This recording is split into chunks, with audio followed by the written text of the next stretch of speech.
Bonjour les amis, dans cette vidéo, je vais vous montrer comment réaliser un double allumage simple avec des conseils pertinents, quelques normes NFC 1500 concernant un circuit éclairage. J'ai décidé les amis de faire des vidéos sur des bases de l'électricité pour m'adresser à tout le monde, pas que à des électriciens. Dans cette vidéo, comme la vidéo précédente, j'ai fait une vidéo sur un simple allumage. Là, je vais faire une vidéo sur un double allumage simple et on va monter crescendo petit à petit. Je vais faire une série de vidéos. La prochaine vidéo, par exemple, ça sera sur un va-et-vient et après, ça sera sur le télérépteur et les boutons poussoirs et ainsi de suite. Donc, suivez-moi sur ma chaîne pour apprendre les bases de l'électricité avec des méthodes simples et simplifié. Et surtout les amis, comme d'habitude, n'hésitez pas de s'abonner et liker si vous avez aimé la vidéo pour m'encourager. On va passer à la réalisation d'un double allumage simple. Ce qu'il faut savoir les amis, c'est primordial dans l'électricité. Avant toute intervention aux travaux électriques, je vous conseille fortement de couper le disjoncteur d'abonnés. Pourquoi le disjoncteur d'abonnés? Comme ça, on élimine le risque à 100%. Les amis, si vous ne coupez pas le disjoncteur d'abonnés, vous coupez par exemple que le disjoncteur concerné, on a un pourcentage de risque considérable. Parce qu'on peut se tromper et couper le mauvais disjoncteur. Je vous parle par expérience, c'est arrivé déjà. C'est pour ça, les amis, coupez le disjoncteur d'abonnés. Et après, on baisse l'interdifférentiel 30 milli à la tête de la rangée et après on baisse le disjoncteur concerné par l'intervention. La première chose à faire, je vais commencer par passer les fils de circuit. Donc je vais commencer par passer l'alimentation du tableau électrique à la boîte dérivation. Ce qu'il faut savoir, toute alimentation, on doit passer le neutre en fil bleu, la terre en fil vert jaune et la phase, on peut passer toutes les couleurs sauf le bleu et le vert jaune. Ça, c'est la règle de base en électricité. Et surtout, on doit en aucun cas changer la couleur de neutre à part le bleu et de la terre à part le vert jaune.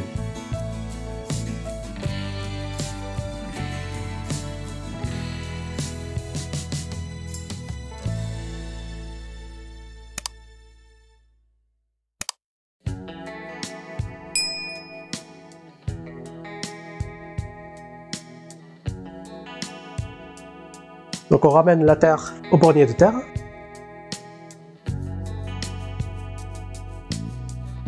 Après qu'on ait passé l'alimentation du tableau à la boîte de dérivation, on va passer les fils pour les deux lampes qu'on va commander. Je vais commencer par passer les fils pour la première lampe. Comme vous voyez les amis, la lampe, on doit passer le neutre en fil bleu, la terre en vert jaune et un retour. On a plusieurs choix de couleurs, sauf la couleur vert jaune, le neutre. Ça, au niveau norme, c'est formellement interdit. Après, au niveau pratique, on doit passer une couleur différente de la phase de l'alimentation pour différencier le retour de l'alimentation. Comme vous voyez, je vais passer la première lampe avec un retour violet et la deuxième lampe, je vais le passer avec un retour lampe noir. Il faut différencier la couleur des retours et des interrupteurs, comme vous allez voir, pour faciliter le raccordement.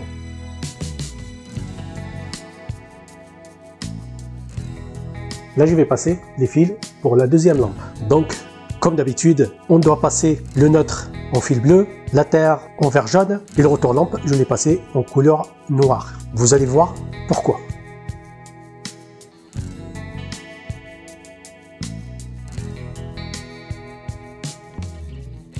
Là, les amis, on va passer les fils pour le double allumage, double interrupteur.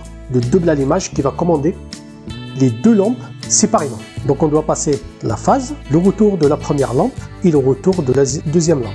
Les retours interrupteurs, j'ai passé le retour en violet, ça correspond au retour de la première lampe et le retour interrupteur en noir, ça correspond aux couleurs du retour de la deuxième lampe.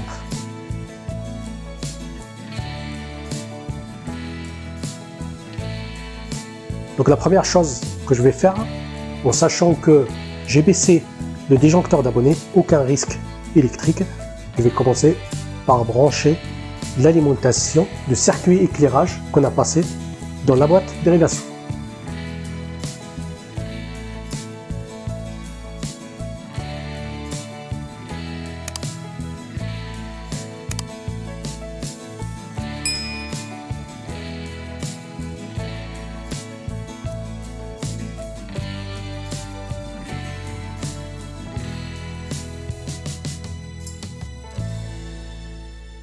On branche la terre sur le bornet de terre. Juste pour info les amis, pour déclipser, pour enlever le fil dans le bornet de terre, il suffit d'appuyer avec un petit tournevis plat et retirer le fil. Vous voyez ?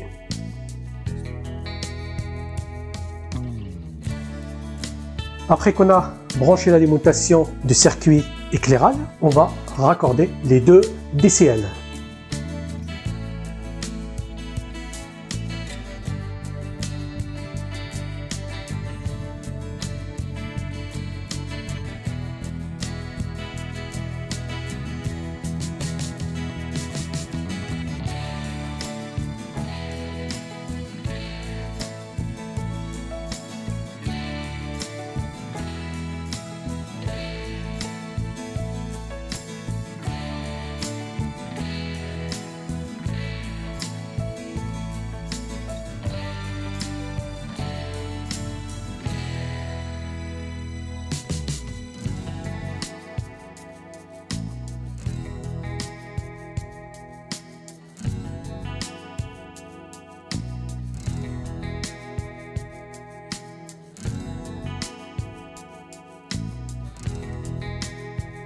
Ce qu'il faut savoir les amis, la phase colorée en rouge est indiquée en L et le retour interrupteur et le retour, on a deux bornes, 1 et 2. Le borne 1 c'est un contact ouvert et le borne 2 c'est un contact fermé. Et le deuxième interrupteur, la phase en rouge indiquée en L et les deux retours, le contact ouvert en 1 et le contact fermé en 2. Deux interrupteurs séparés. Les phases, ils sont séparés. Pour le cas ici, les deux lampes, ils sont alimentées par la même alimentation. Ce qu'il faut faire les amis, c'est de faire un pont et ponter les deux phases, comme le cas ici. Et le deuxième cas les amis, je vais vous montrer juste pour mieux comprendre, pour un double allumage. Par exemple, on a un deuxième circuit d'éclairage qu'on voyait ici, là, comme ça, et on voulait alimenter cette lampe avec un circuit et l'autre avec le deuxième circuit. Donc là, les amis, on a deux phases. Donc ce qu'il faut faire, on a deux alimentations dans la boîte de régulation, on a deux circuits. Donc dans ce cas-là, il faut passer deux phases dans l'interrupteur. Et une phase, il va commander la première lampe et la deuxième phase, il va commander la deuxième séparément. Et en ce cas-là, il ne faut pas ponter entre les deux phases. Donc là, je vais brancher le double interrupteur, le double allumage. Donc comme j'ai un seul circuit d'éclairage qui va alimenter les deux lampes, donc je dois ponter les phases comme ça. Donc la phase sur l'interrupteur, je la branche ici ou ici, c'est pareil parce qu'ils sont pontés.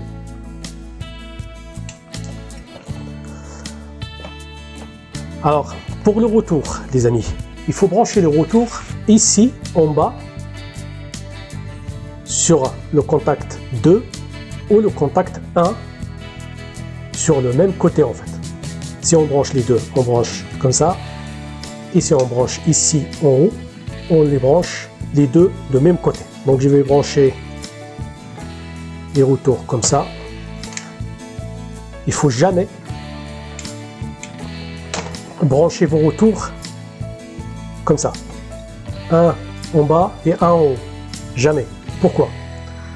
Quand vous allez allumer, vos lampes ne seront jamais éteintes les deux en même temps à cette position. Elles seront tout le temps comme ça. Là qu'on va les mettre en position repos comme ça, les deux, bah, un des deux lampes il sera allumé. Si vous voulez, on va faire le test.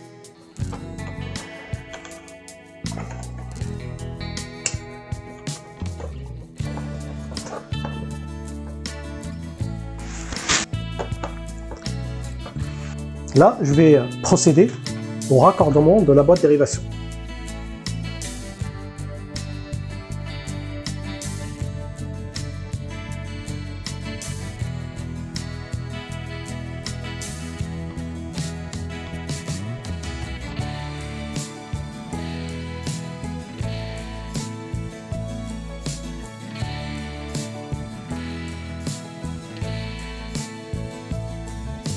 Comme je disais tout le temps, on commence par le plus simple, par brancher les fils de terre de deux lampes avec la terre de l'alimentation.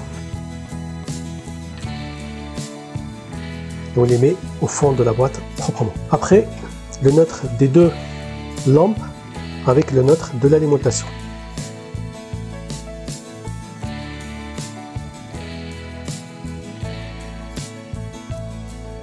Et là, on va brancher le retour de l'interrupteur qui correspond aux couleurs du retour de la lampe.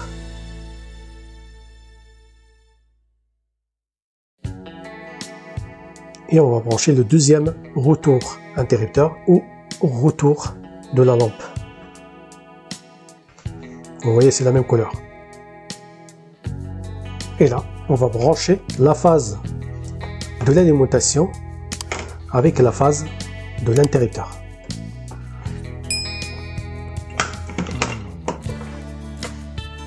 Et là, on a fini le raccordement. Je vais fermer la boîte dérivation. Et une chose très importante, parce que là, juste pour la vidéo, mais chez vous, je vous conseille fortement de repérer chaque gaine, chaque câble qui arrive dans la boîte dérivation. Par exemple, on peut repérer cette gaine lampe couloir et celle-là lampe salon par exemple. L'interrupteur, on met interrupteur, salon et couloir. Et sur la gaine de l'alimentation, on marque alimentation, éclairage, couloir et salon. Et sur la boîte dérivation, on marque éclairage, couloir, salon. Donc là les amis, j'ai mis le courant, remonter le disjoncteur d'abonné, je remonte l'interdéférentiel en tête de la rangée et après le disjoncteur d'éclairage concerne. Là j'ai laissé exprès le cas on ne câble pas, on raccorde pas les deux retours sur le même côté, en bas et en haut. Vous voyez ce que ça donne? Tout le temps il y aura une lampe allumée en même position. C'est pour ça les amis, je vous conseille de les brancher sur le même côté. Et là je vais changer le raccordement de l'interrupteur. Vous voyez le raccordement? Les retours ils sont pas au même côté. C'est pour ça donnait ce que vous avez vu. C'est pour ça je vous conseille tout le temps de mettre les retours de même côté, en bas ou en haut, les deux. Et là comme on a changé le raccordement, vous allez voir le résultat. Vous voyez, ils sont éteints aux mêmes positions. Ils sont allumés en même position. Il faut savoir que les interrupteurs, toutes les commandes, la hauteur maxi c'est 130 cm de sol fini et la hauteur minimum c'est 90 cm de sol fini. Et tout le temps je vous conseille les amis de les mettre à côté des portes à 10 cm à peu près. Comme ça vous gagnez de la place pour mettre des meubles ou autre. Là, je vais vous montrer le schéma de branchement de l'interrupteur double allumage. Vous voyez le disjoncteur qui protège le circuit. On envoie le neutre sur les deux lampes et la terre aussi on l'envoie sur les deux lampes. Après la phase de disjoncteur, on l'envoie directement sur le double interrupteur. Comme vous voyez, la phase des deux interrupteurs ils sont pontés comme j'ai montré dans la vidéo. Et après chaque interrupteur, on envoie un retour vers la lampe qu'on souhaite commander. Donc cet interrupteur il va commander cette lampe et cet interrupteur il va commander celui-là. Donc voilà les amis, notre vidéo arrive à sa fin. N'oubliez pas de s'abonner et liker si vous avez aimé la vidéo. Je vous dis à la prochaine vidéo. La prochaine vidéo, ça sera comment réaliser un va-et-vient. Et comme je vous avais dit, on va monter crescendo au niveau technique. Je vous dis à la prochaine semaine les amis. Ciao ciao.